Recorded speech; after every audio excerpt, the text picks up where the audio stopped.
Hello friends, welcome to the class. നമ്മൾ നോക്കാൻ പോകുന്നത് 5ാം ക്ലാസ്സിൻ്റെ ഇംഗ്ലീഷാണ്. എ ഡേ എറ്റ് ദ ഫാമിൽ ഒരു ദിവസം അല്ലേ.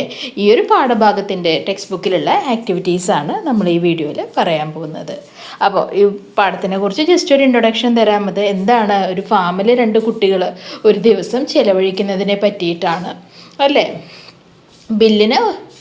ബില്ലൊരു ദിവസം തൻ്റെ കൂട്ടുകാരനായ മെഗിനെ ഫാമിലേക്ക് ഇൻവൈറ്റ് ചെയ്യുന്നു. എന്തിനാണ് വരാൻ പറയുന്നത് മെഗിനോട്? അവൻ്റെ ഗ്രാൻഡ് ഡാഡിനെ ഹെൽപ്പ് ചെയ്യണം അല്ലേ, അവൻ്റെ മുത്തച്ഛനെ ഹെൽപ്പ് ചെയ്യാൻ വേണ്ടിയിട്ടാണ് ഫാമിലേക്ക് ഇൻവൈറ്റ് ചെയ്യുന്നത്. അവിടെ അവർ പല പണികളും ചെയ്യുന്നു അല്ലേ. ഇതിൽ നോക്കിയാൽ അറിയാം, എന്താ പശുക്കൾക്ക് തീറ്റ കൊടുക്കുന്നുണ്ട് കണ്ടോ, ഈ ആടുകൾക്ക് തീറ്റ കൊടുക്കുന്നുണ്ട്. അങ്ങനെ പല കാര്യങ്ങളും അവർ ചെയ്യുന്നുണ്ട്. അപ്പോൾ ഗ്രാൻഡ് ഡാഡി എന്ത് പറയുന്നുണ്ട്? എനിക്ക് കളക്ഷൻ ഓഫ് ഹണി ബീസ് ഉണ്ട് അല്ലേ, തേനീച്ചകളുടെ ഒരു കളക്ഷനും കൂടിയുണ്ട്. പക്ഷേ നിങ്ങൾ അവിടേക്ക് പോവരുത്, അവരെ ഡിസ്റ്റർബ് ചെയ്യരുത് അല്ലേ, അവരെ ബുദ്ധിമുട്ടിക്കരുത്, അവർക്ക് ഭക്ഷണം കൊടുക്കേണ്ട ആവശ്യവുമില്ല എന്ന് പറയുന്നുണ്ട്. പക്ഷേ കുട്ടികൾ എന്താ ചെയ്യുന്നത്? കുട്ടികൾ മുത്തശ്ശൻ പറഞ്ഞത് കേൾക്കാണ്ട് 2 പേരും കൂടി എവിടേക്ക് പോകുന്നു? ആ തേനീച്ചകളുടെ അടുത്തേക്ക് പോകുന്നു. ബില്ല് ഒരു ലോഗിൻ്റെ മുകളിൽ കണ്ടോ, ആ ഒരു മരക്കഷ്ണത്തിൻ്റെ മുകളിൽ കയറി നിന്നിട്ട് ഹണി ബീസ് കണ്ടോ, ആ ഒരു വീട് കണ്ടോ, അതിൻ്റെ ഉള്ളിൽ ഹണി ബീസിനെ നോക്കാൻ ശ്രമിക്കുന്നു. പക്ഷെ നോക്കുമ്പോൾ എന്താണ്, എന്നിട്ട് അവൻ പറയുന്നുണ്ട്, ബില്ല് പറയുന്നുണ്ട്, അവരൊക്കെ കിടന്ന് ഉറങ്ങുകയാണ് എന്ന് പറയുന്നുണ്ട്. പക്ഷെ അവർ ശരിക്കും ഉറങ്ങായിരുന്നില്ല. പെട്ടെന്ന് എന്താ ഉണ്ടാവുന്നത്? ബില്ല് ആ മരത്തിൻ്റെ കഷ്ണത്തിൽ നിന്ന് താഴേക്ക് വീഴുന്നു. കണ്ടോ, അത് ഈ പിക്ചറിലുണ്ട്. അവൻ താഴേക്ക് വീഴുന്നു. അപ്പോൾ ആ ശബ്ദം കേട്ടിട്ട് ഹണി ബീസ് എന്താണ്, ഹണി ബീസ് ഡിസ്റ്റർബ് ആയല്ലേ, അവർക്കത് ബുദ്ധിമുട്ടായി. അപ്പോൾ അവരെന്താ ചെയ്യുന്നത്? അവരെല്ലാവരും ആ കൂടിൽ നിന്ന് പുറത്തേക്ക് വന്നിട്ട് ബില്ലിൻ്റെയും മെഗിൻ്റെയും പിന്നാലെ വരുന്നു. ഓക്കെ, അപ്പോൾ കുട്ടികൾ രക്ഷപ്പെടാൻ വേണ്ടിയിട്ട് വേഗം ഓടിയല്ലേ. ഓടിയിട്ട് എവിടേക്ക് എത്തിയത്? ചെറിയൊരു സ്ട്രീമിൻ്റെ അരുവിയുടെ അടുത്തേക്ക് എത്തി. അപ്പോൾ എന്താ ചെയ്തത്? ബില്ല് എന്ത് പറയുന്നു? വാ വേഗം വെള്ളത്തിലേക്ക് ചാടുക എന്ന് പറയുന്നുണ്ട്. അല്ലെങ്കിൽ എന്താണ്, തേനീച്ചകളുടെ കുത്ത് കിട്ടും അല്ലേ ബില്ലിനും മെഗിനും. അപ്പോൾ ബില്ല് പറയുന്നത് കേട്ടിട്ട് മെഗും ആ വെള്ളത്തിലേക്ക് എടുത്ത് ചാടും. അപ്പോൾ ആ ദേഷ്യം വന്ന തേനീച്ചകൾ അവരെ ഒന്നും ചെയ്യാൻ പറ്റിയില്ല അല്ലേ. അവർ വേഗം അതിൻ്റെ ഹൈവിലേക്ക്, അതിൻ്റെ ആ കൂട്ടിലേക്ക് തിരിച്ചു പോകുന്നു. അപ്പോൾ മുത്തശ്ശൻ വേഗം വന്നിട്ട് എന്ത് ചെയ്യുന്നു? ബില്ലിനെയും മെഗിനെയും ആ വെള്ളത്തിൽ നിന്ന് രക്ഷപ്പെടുത്തുന്നുണ്ട്. എന്നിട്ട് മുത്തശ്ശൻ എന്താ അവർക്ക് പറഞ്ഞു കൊടുക്കുന്നത്? നിങ്ങൾക്ക് ആ ആനിമൽസിനെ ഫീഡ് ചെയ്യാം, ഭക്ഷണം കൊടുക്കാം, അവരെ സഹായിക്കാം, പക്ഷെ ഒരിക്കലും അവരെ ഡിസ്റ്റർബ് ചെയ്യരുത്, അവരെ ബുദ്ധിമുട്ടിക്കരുത് എന്ന് മുത്തശ്ശൻ ഒരു വട്ടം കൂടി അവരെ പറഞ്ഞ് മനസ്സിലാക്കുന്നു അല്ലേ. അപ്പോൾ കുട്ടികൾ എന്താ പറയുന്നത്? സോറി എന്ന് പറഞ്ഞിട്ട് കുട്ടികൾ ആ തെറ്റിന് ക്ഷമ ചോദിക്കുന്നുണ്ട് അല്ലേ. അവരാകെ നനഞ്ഞു, ആ വെള്ളത്തിൽ വീണിട്ട് നനഞ്ഞിട്ടാണ് നിൽക്കുന്നത്. പക്ഷെ എന്താണ്, അറ്റ് ലാസ്റ്റ് അവർക്ക് സന്തോഷമുണ്ട് അല്ലേ. ഇങ്ങനൊരു ദിവസം ആ ഫാമിൽ ചിലവഴിക്കാൻ പറ്റിയതിൽ അവർക്ക് സന്തോഷം തോന്നുന്നുണ്ട്. ഓക്കെ, അപ്പോൾ ഇതാണ് ആ ഒരു കഥ വരുന്നത്. എഴുതിയിരിക്കുന്ന ആരാണ്? റോബർട്ട് എഡ്വേർഡ് സ്ലേവൻ ആണ് ഈ ഒരു കഥ എഴുതിയിട്ടുള്ളത്. ഓക്കെ, ഇനി ഇവിടെ ആദ്യത്തെ ആക്ടിവിറ്റി എന്താണ്? ചെയിൻ സ്റ്റോറി ടെല്ലിംഗ് ആണ്. ഇവിടെ എന്താ പറയുന്നത്? നമ്മൾ ആ ഒരു പിക്ചർ സ്റ്റോറി വായിച്ചു അല്ലേ, a day at the farm എന്ന് പറഞ്ഞിട്ടുള്ള ഒരു സ്റ്റോറി വായിച്ചു. ഇനി എന്താ പറയുന്നത്? Let's retell the story in our own way. നമുക്ക് നമ്മളെ കഴിയുന്ന രീതിയിൽ ഈ സ്റ്റോറി വീണ്ടും ഒന്ന് പറഞ്ഞു നോക്കിയാലോ. Your teacher will begin the story. ഈ കഥയുടെ സ്റ്റാർട്ടിങ് നിങ്ങളുടെ ടീച്ചർ പറയും. ബാക്കി നിങ്ങൾ ഓരോരുത്തരായിട്ട് നിങ്ങൾക്ക് പറ്റുന്ന പോലെ ഈ കഥയിലെ ഓരോ സെൻറ്റൻസും പറയാനാണ് ഞാനിങ്ങനെയാണ് കൊടുത്തിട്ടുള്ളത്. ആദ്യത്തെ എന്താണ്? ടീച്ചർ പറയാണ്, bills grand dad had A farm അല്ലേ. ബില്ലിൻ്റെ ഗ്രാൻഡ് ഡാഡിന് ഒരു ഫാം ഉണ്ടായിരുന്നു. ഇനി ബാക്കി നമ്മളാണ് എഴുതി ചേർക്കേണ്ടത്. കിഡ് 1 ആദ്യത്തെ കുട്ടി എന്താ പറയുന്നത്? The farm was big. കിട്ടു എന്താ പറയുന്നത്? അപ്പോൾ ആദ്യത്തെ കുട്ടി പറയുന്നുണ്ട് അത് വലിയൊരു ഫാമാണ് അല്ലേ എന്ന് പറയുന്നുണ്ട്. രണ്ടാമത്തെ കുട്ടിയോ, he had all kind of animals on the farm. ആ ഫാമിൽ എല്ലാ തരം ആനിമൽസും, മൃഗങ്ങളും ഉണ്ടായിരുന്നു. മൂന്നാമത്തെ കുട്ടി എന്താ പറയുന്നത്? Bill invited his friend Meg to grand dad's farm. Bill സ്വന്തം കൂട്ടുകാരനെ അല്ലേ, ഫ്രണ്ടിനെ ഇൻവൈറ്റ് ചെയ്യുന്നുണ്ട്, മെഗിനെ ഗ്രാൻഡ് ഡാഡിൻ്റെ ഫാമിലേക്ക് ഇൻവൈറ്റ് ചെയ്യുന്നുണ്ട്. നാലാമത്തെ കുട്ടി എന്താ പറയുന്നത്? He wanted to help his grand dad in farm. ഗ്രാൻഡ് ഡാഡിനെ സഹായിക്കാൻ വേണ്ടിയിട്ടാണ് അവൻ മെഗിനെ ഫാമിലേക്ക് ഇൻവൈറ്റ് ചെയ്യുന്നത്. അഞ്ചാമത്തെ കുട്ടി എന്താ പറയുന്നത്? Grand dad gave the kids some jobs to do. Grand dad എന്താ കൊടുക്കുന്നത്? കുറച്ച് ജോലികൾ ചെയ്യാൻ ഏൽപ്പിക്കുന്നുണ്ട്. ഇനി എന്താ പറയുന്നത്? ആറാമത്തെ കുട്ടി, grand dad was happy to see them. അവരെ കണ്ടതിൽ ഗ്രാൻഡ് ഡാഡിന് വളരെയധികം സന്തോഷമുണ്ട്. ഏഴാമത്തെ കുട്ടി എന്താ പറയുന്നത്?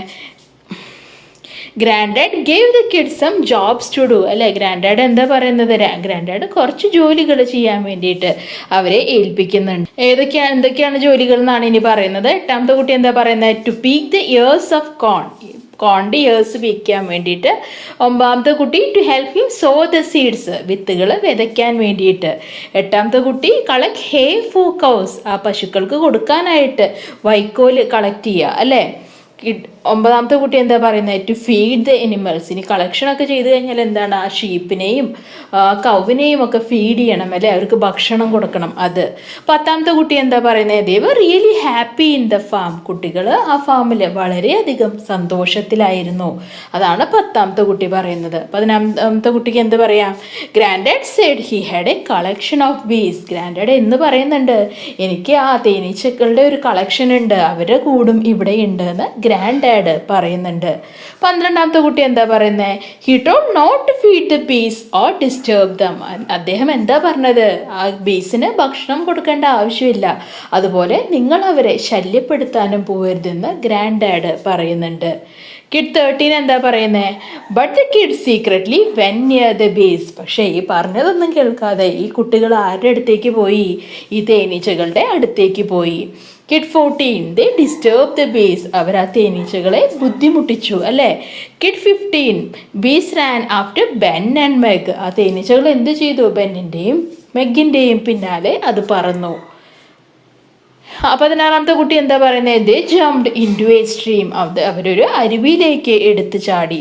Kid 17 the angry bees flew back to their hives. എന്താ പറയുന്നത്, ബീസ് അവസാനം അവരെ ഒന്നും ചെയ്യാൻ പറ്റാതെ അത് തിരിച്ച് അതിൻ്റെ ഹൈവ്സിലേക്ക്, കൂടുകളിലേക്ക് പോകുന്നു. Kid 18 grand dad help them to get out of the stream. ആ വെള്ളത്തിൽ നിന്ന് പുറത്തു വരാൻ ഗ്രാൻഡ് ഡാഡ് അവരെ സഹായിക്കുന്നുണ്ട്. ഇനി 19ാമത്തെ കുട്ടി എന്താ പറയുന്നത്, they well sorry for what they did. അവർ ചെയ്തതിൽ അവർക്ക് പശ്ചാത്താപം തോന്നിയല്ലേ, അവർ ചെയ്തത് അവർക്ക് തെറ്റാണെന്ന് മനസ്സിലായി, അവർക്ക് അതിൽ സോറി ഫീൽ ചെയ്തു. കിഡ് 20 എന്താ പറയുന്നത്, grand dad told them not to disturb the animals ever again. ഇനി ഒരിക്കലും നിങ്ങൾ ആനിമൽസിനെ ഡിസ്റ്റർബ് ചെയ്യരുതെന്ന് ഗ്രാൻഡ് ഡാഡ് പറഞ്ഞു കൊടുത്തു. Kid 21 they were all wet അല്ലേ, അവരൊക്കെ എന്താണ്, ആകെ നനഞ്ഞിരിക്കുകയായിരുന്നു. Kid 22 the kids were happy and enjoyed the day in farm. അവസാനിപ്പിക്കുന്നത് എങ്ങനെയാണ്, ആ കുട്ടികൾ പക്ഷെ സന്തോഷവാന്മാരായിരുന്നു, അവർ ആ ഒരു ദിവസം വളരെയധികം എൻജോയ് ചെയ്തു, ആസ്വദിച്ചു എന്ന് പറയാം. ഓക്കെ, അപ്പോൾ ഈ ഒരു രീതിയിൽ നിങ്ങൾക്കും നിങ്ങളുടെ കൂട്ടുകാർക്കും ഈ ഒരു കഥ നിങ്ങളുടേതായിട്ടുള്ള രീതിയിൽ ക്ലാസ്സിൽ അവതരിപ്പിക്കാം. ഓക്കെ, അപ്പോൾ ഈ പറഞ്ഞതിനെയാണ് എന്ത് പറയുന്നത്, ചെയിൻ സ്റ്റോറി ടെല്ലിംഗ് എന്ന് പറയുന്നത്. നിങ്ങളുടെ ക്ലാസ്സിൽ 30 കുട്ടികളുണ്ടെങ്കിൽ ഓരോ കുട്ടികളും എണീറ്റ് നിന്ന് ആ ഒരു കഥയിലെ ഓരോ സംഭവങ്ങളും കറക്റ്റ് ഓർഡറിൽ ഓർഡറിൽ ഇങ്ങനെ പറഞ്ഞു പോവുക. അപ്പോൾ അതിനെയാണ് നമ്മൾ എന്ത് പറയുന്നത്, ചെയിൻ സ്റ്റോറി ടെല്ലിംഗ് എന്ന് പറയുന്നത്.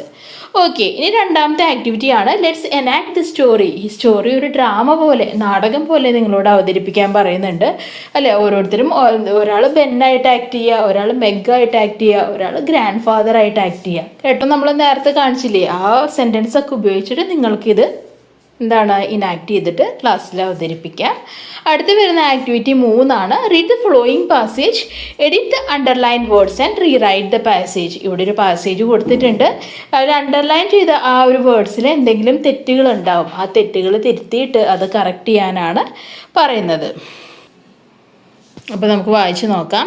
The fisherman often face dangerous situation while the go fishing. Fisherman മത്സ്യബന്ധനക്കാർ, മീൻപിടുത്തക്കാർ സാധാരണ ഫിഷിങ്ങിന് പോകുമ്പോൾ, കടലിലേക്ക് പോകുമ്പോൾ വളരെ ഡേഞ്ചറസ് ആയിട്ടുള്ള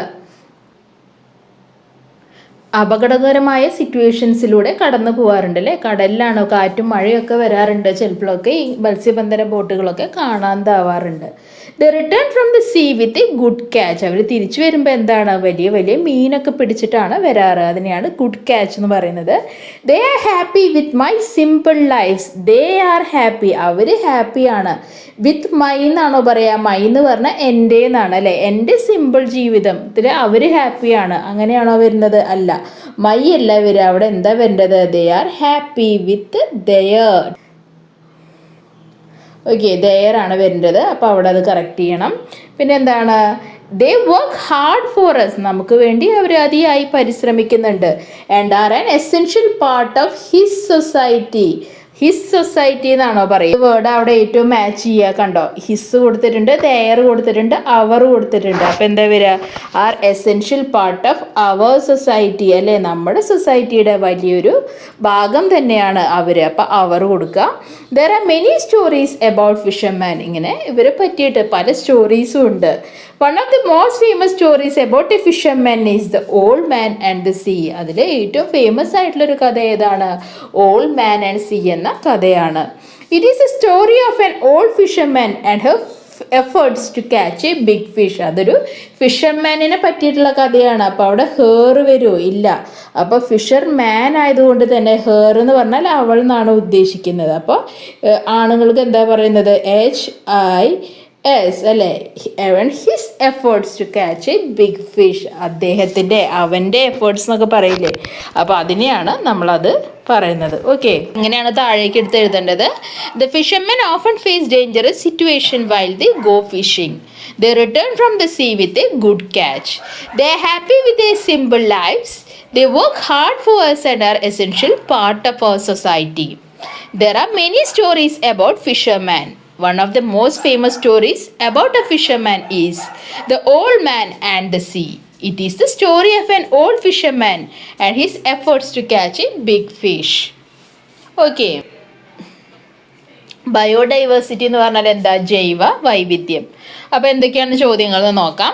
do you have a biodiversity park in your school compound? നിങ്ങളുടെ സ്കൂൾ കോമ്പൗണ്ടിൽ അല്ലേ, സ്കൂളിൻ്റെ മുറ്റത്തോ കോമ്പൗണ്ടിലോ എവിടെയെങ്കിലും എന്തുണ്ടോ എന്നാണ് ചോദിക്കുന്നത്. ഇതുപോലെയുള്ള ബയോഡൈവേഴ്സിറ്റി പാർക്ക് ഉണ്ടോ? ഒരുവിധം എല്ലാ സ്കൂളിലും ഇപ്പോൾ എന്താണ്, പലതരം ചെടികളും ഒക്കെ വെച്ച് പിടിപ്പിക്കുന്നുണ്ട് അല്ലേ. അപ്പോൾ അതിന് തന്നെയാണ് നമ്മൾ എന്ത് പറയുന്നത്? ബയോഡൈവേഴ്സിറ്റി പാർക്ക് എന്ന് പറയുന്നത്.